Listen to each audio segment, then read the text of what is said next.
Haleluya, shalom Bapak Ibu Saudara yang saya kasihi. Kembali kita mau sama-sama saudara berfokus kepada apa yang Tuhan mau kita lakukan pada tahun ini. Ingat saudara, Tuhan mau kita menjadi murid Kristus yang sejati. Nah, kita siap saudaraku belajar lebih dalam lagi. Mari saudaraku kita siapkan hati kita. Kita mau memuji, menyembah Dia di dalam roh dan kebenaran.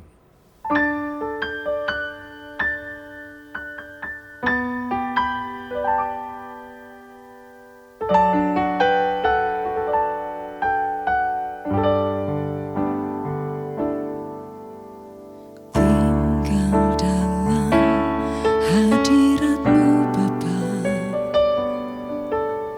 lekat bersekutu dengan-Mu,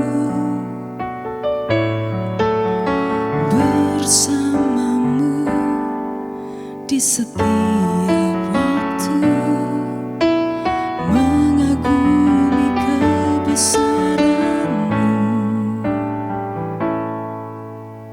Ku rindukan hadirat-Mu selalu, menikmati keindahan-Mu,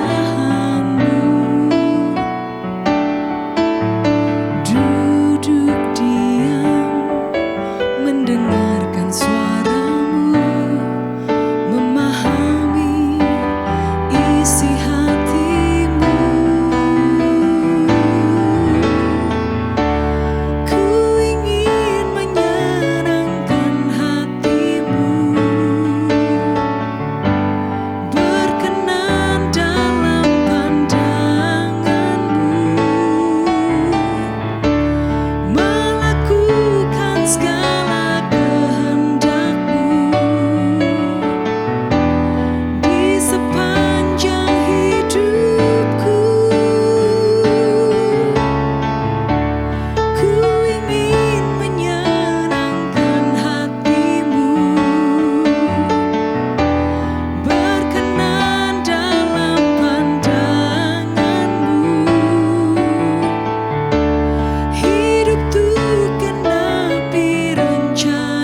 segenap hidupku.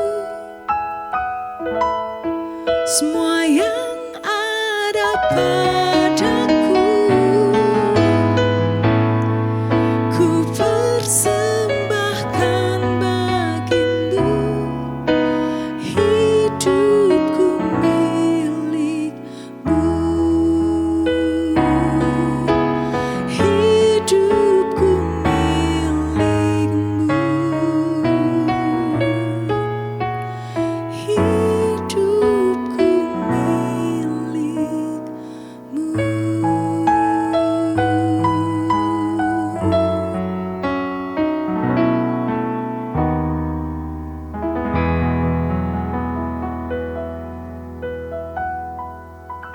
Bapa kami yang ada di surga, dikuduskanlah namamu, datanglah kerajaanmu, jadilah kehendak-Mu di bumi seperti di surga. Berilah pada hari ini makanan kami yang secukupnya, dan ampunilah kesalahan kami, seperti kami mengampuni orang yang bersalah kepada kami. Dan janganlah membawa kami ke dalam pencobaan, tapi lepaskanlah kami dari yang jahat, karena Engkaulah yang empunya kerajaan dan kuasa dan kemuliaan sampai selama-lamanya. Amin. Nah, saudara, hari ini kita secara khusus mau membahas bagaimana kita mempraktekkan pemuritan. Nah, karena itu saudara, kita harus mengerti gambar besar dari pemuritan. Ya, jadi dari gambar besar ini saudara, kita ngerti apa peranan kita sebagai murid Kristus, apa peran pemurid kita yang menolong kita, membina kita menjadi murid Kristus, dan apa sasaran yang akan dicapai di dalam pemuritan, saudara. Nah, ini penting. Karena kalau kita nggak ngerti konsep pemuritan itu sendiri, akhirnya kita mempraktekkannya tidak lengkap, saudara.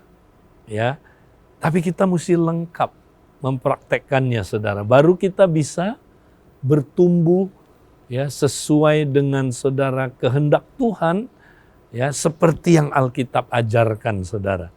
Nah, apakah saudara sudah siap? Nah, mari kita akan lihat, saudaraku, gambar besar dari pemuritan. Nah, pemuritan itu apa, saudara? Pemuritan itu adalah membawa seseorang dari kondisi dia yang sekarang mencapai sebuah goal, sebuah sasaran. Nah, sasarannya adalah apa, saudara? Serupa Kristus.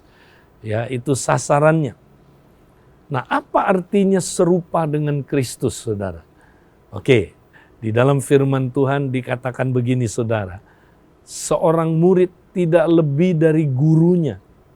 Apabila dia telah tamat pelajarannya, dia akan menjadi sama seperti gurunya. Nah, jadi saudara, seperti Kristus itu artinya apa, saudara? Kita, saudara, mengikuti ajaran-ajaran dari guru kita. Ada pelajaran-pelajarannya, sehingga saudara, kita tamat mempelajarinya. Kalau kita tamat, saudara, berarti kita telah menjadi sama seperti guru kita. Nah, jadi untuk menjadi sama seperti guru kita, yaitu Tuhan Yesus, saudara, kita mesti taat, taat melakukan 3A. Nah, ini dia, saudaraku, sasarannya. Kita mempraktekkan 3A. Apa itu 3A, saudara? Pertama adalah ajaran Kristus. Jadi seorang murid mengikuti ajaran gurunya, saudara. Ajaran gurunya adalah, saudaraku, Matius pasal yang ke-5 sampai pasal yang ke-7. Nah, saudara, ini adalah apa, saudara? Ajaran Kristus.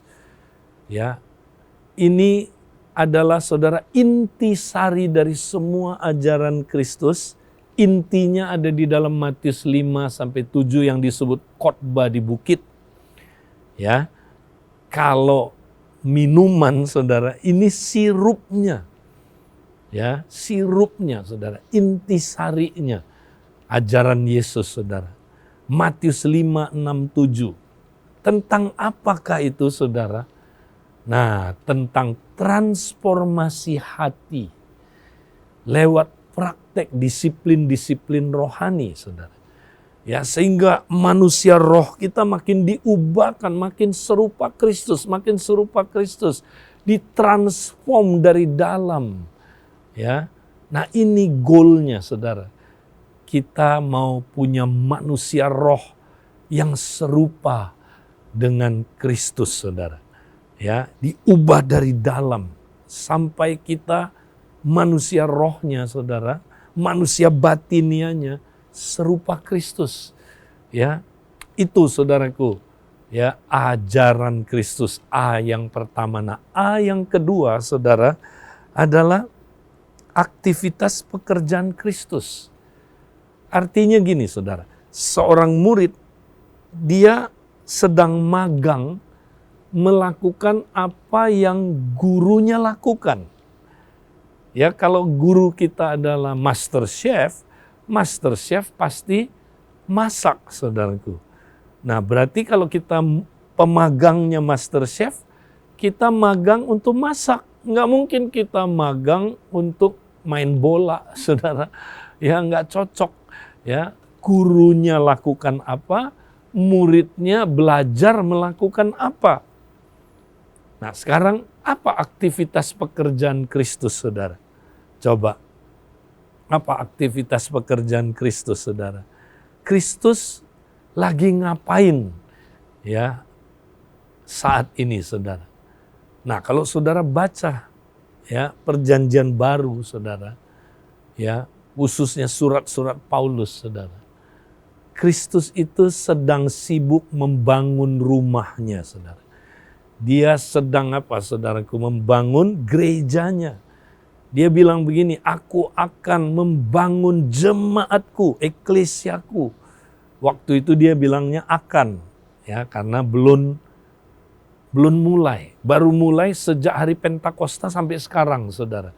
Yesus sibuk membangun eklesianya, rumahnya, atau tubuhnya. Ya, dia sedang membangun tubuhnya, saudara. Ya, nah kalau kita murid dia, saudara, berarti kita melakukan pekerjaan yang sama. Dan dia mengajar kita melakukan pekerjaan pembangunan rumahnya. Ya, jadi seorang murid, saudara, belajar terus-menerus bangun rumahnya. Sampai kita dipanggil Tuhan, gak boleh berhenti bangun rumahnya, saudara. Ya, dengan apa? Dengan karunia-karunia yang kita miliki, saudara, yang diberikan oleh Tuhan, dipercayakan oleh Tuhan. Ya, jadi saudara, makanya ya inilah, saudaraku, menjadi serupa seperti Kristus itu, kita melakukan apa yang guru kita lakukan, saudara. Kalau dia bangun rumah Tuhan, kita bangun rumah Tuhan. Nah, itu yang kedua, saudara. A yang kedua, aktivitas ya pekerjaan Kristus. Ya, nah, kemudian A yang terakhir, A3. Amanat. Ya, amanat dari Tuhan. Ya, ada dua, saudara. Amanat yang semula, yaitu misi Bapa itu, saudara. Nah, kita mau, saudaraku, seperti Yesus. Dia menggenapi amanat yang semula itu, yaitu misi Bapa, menghadirkan kerajaan Allah di bumi ini, saudara. Nah, kalau kita muridnya, saudara, kita juga melakukan yang sama. Ya, kita mau, saudaraku, menghadirkan kerajaan Allah di bumi ini. Ya, supaya, saudaraku, kerajaan Allah datang. Kehendaknya jadi di bumi seperti di surga, saudara. Ya. Nah, caranya gimana, saudara? Ya, kita mesti lakukan amanat agung. Nah, amanat agung itu apa, saudara? Pergilah, jadikan sekalian bangsa muridku. Jadi saudara seorang murid itu mesti taat sama amanat gurunya yang agung, ya, yaitu Kristus. Kita mau taat, saudara, ya, melakukan apa, saudara? Perintahnya. Ya, amanat agung itu amanat, bukan undangan, saudara. Ya, bukan pilihan, itu perintah. Jadi kita mau taat sama perintah dari guru agung kita, Tuhan dan guru kita, saudara, Kristus, ya, yaitu kita mau memuridkan orang lain. Ya, jadi bukan hanya kita dimuridkan, tapi sekarang kita memuridkan. Ya. Nah, jadi itulah artinya menjadi serupa seperti Kristus, saudara. Kita taat melakukan 3A, saudara. Ya, kita taat kepada ajaran Kristus terus-menerus sampai kita mengalami transformasi manusia roh yang serupa Kristus. Kita mau terus-menerus, saudaraku, taat melakukan aktivitas pekerjaan Kristus, yaitu bangun rumah Tuhan. Ya, sampai rumah Tuhan jadi, saudara. Ya, dan kita mau, saudaraku, terus taat, ya, melakukan misi Bapa, yaitu amanat yang semula itu, dan amanat agung, menghasilkan murid, saudara. Ya, nah inilah, saudara, artinya serupa dengan Kristus. Nah, itu goalnya pemuritan, saudara. Sekali lagi ya, jadi pemuritan itu apa? Membawa seseorang dari kondisi dia sekarang mencapai sebuah goal atau sebuah sasaran serupa Kristus, yaitu 3A tadi itu, saudara. Ya.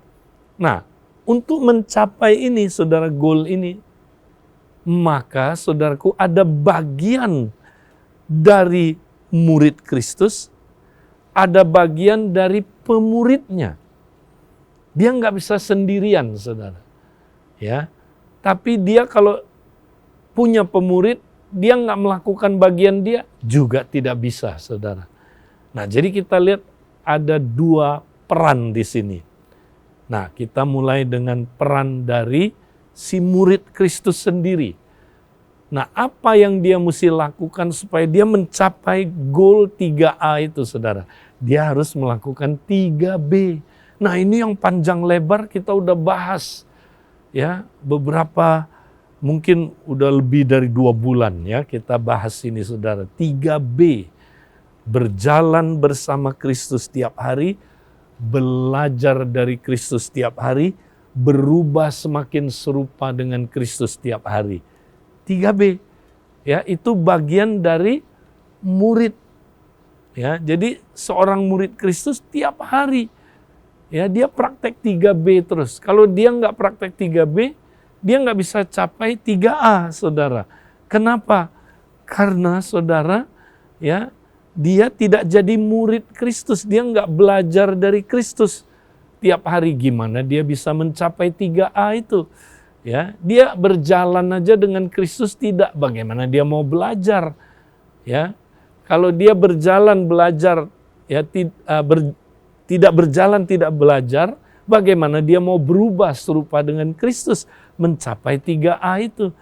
Tidak mungkin. Jadi ini bagian dari murid Kristus. Praktek 3B tiap hari. Nah, tentu kita udah belajar ya waktu yang lalu bahwa kita tidak praktek 3B sendirian, saudara. Bersama dengan kompak kita. Ya, kita praktek 3B bersama-sama dengan kelompok 2-3 orang, yaitu Hafruta. Ya, praktek kompak, saudara. Baru kita ada akuntabilitasnya, saudara. Ya, nah ini adalah bagian dari seorang murid. Nah, tapi saudara, kita nggak bisa praktek 3B hanya sendirian saja praktekin tanpa ada yang membina kita. Nah, maka kita perlu pemurid, disciple maker. Ya, dia membuat kita, menjadikan kita murid Kristus. Nah, ini penting, saudara. Jadi kita perlu pemurid. Jadi apa tugas pemurid, saudara? Membina kita supaya kita bisa jadi muridnya Kristus. Bukan murid dia. Ya, kita muridnya Kristus, saudara. Ya. Nah, ingat murid Kristus itu praktek 3B tiap hari bersama kompaknya. Ya, tapi kita perlu orang membina kita. Supaya kita tahu bagaimana cara praktek 3B bersama kompak kita. Nah, pembina ini, saudara, itulah yang disebut pemurid. Atau boleh juga disebut bapak rohaninya, saudara. Ya, dia memuridkan kita. Ya, dengan pengertian membina. Ya, menjadikan kita murid Kristus. Nah, apa peranan seorang pemurid, saudara? Mudah. Ya, kita pakai akronim BINA. Ya, B-nya apa, saudara? Ya, memberitakan. Nah, dalam Kolose pasal yang ya, saudara, pertama, ayat yang ke 28 sampai 29, Paulus bilang, "Dialah yang kami beritakan apabila tiap-tiap orang kami nasihati." Ya, apabila ya tiap-tiap orang kami ajar dengan segala hikmat untuk memimpin tiap-tiap orang kepada kesempurnaan dalam Kristus. Ya, saudara. Jadi peranan seorang pemurid pertama adalah B, ya, memberitakan. Ya, ini supaya gampang ingat aja. Memberitakan. Jadi seorang pemurid, saudara, ya, harus memberitakan Kristus. Dia harus bawa orang yang dia bina, saudara, bukan kepada dirinya, bukan jadiin dia ya gurunya, bukan. Gurunya Kristus, saudara. Jadi dia mesti ajarin gimana supaya murid Kristus bisa belajar dari Kristus, jadi pemagangnya Kristus tiap hari. Ya, jadi dialah yang diberitakan, bukan dia ya secara manusianya, saudara. Ya, jadi kita nggak boleh bawa orang ke kita ya dalam pemuritan, saudara ya. Misalnya ada orang yang cenderung ya dia jadikan orang ya berfokus ke dia. Dia seolah-olah gurunya. Gurunya Kristus, saudara, bukan dia. Ya, dia hanya contoh.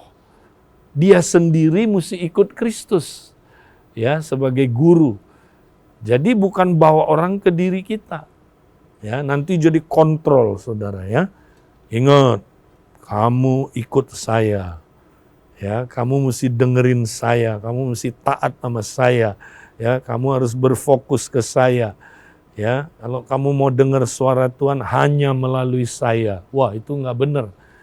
Ya, ini kontrol, saudara. Ya, kalau kamu mau beli mobil, tanya dulu, konseling dulu sama saya. Mobil apa? Kalau saya nggak setuju, tidak boleh beli mobil. Wah, itu nggak benar. Ya, itu bukan pemuritan itu, saudara. Itu controlling. Ya. Nah, jadi saudara bukan begitu. Kita bawa dia berfokus ke Kristus. Itulah, dialah yang kami beritakan.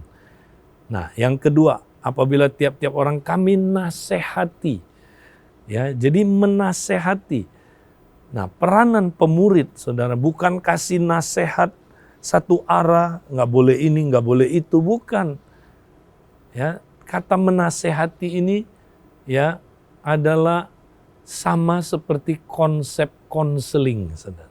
Membimbing dia, menemukan sendiri. Jadi bukan kamu harus gini, kamu nggak boleh gini, harus begini, bukan. Itu nasihat satu arah yang tidak mengubah hidup orang. Ya, tapi menuntun kayak ini, saudara, kayak konseling. Ya, apa yang kamu ingin capai? Dia tanya. Ya, kemudian dia bimbing. Nah, kamu udah mencapai ini belum? Belum.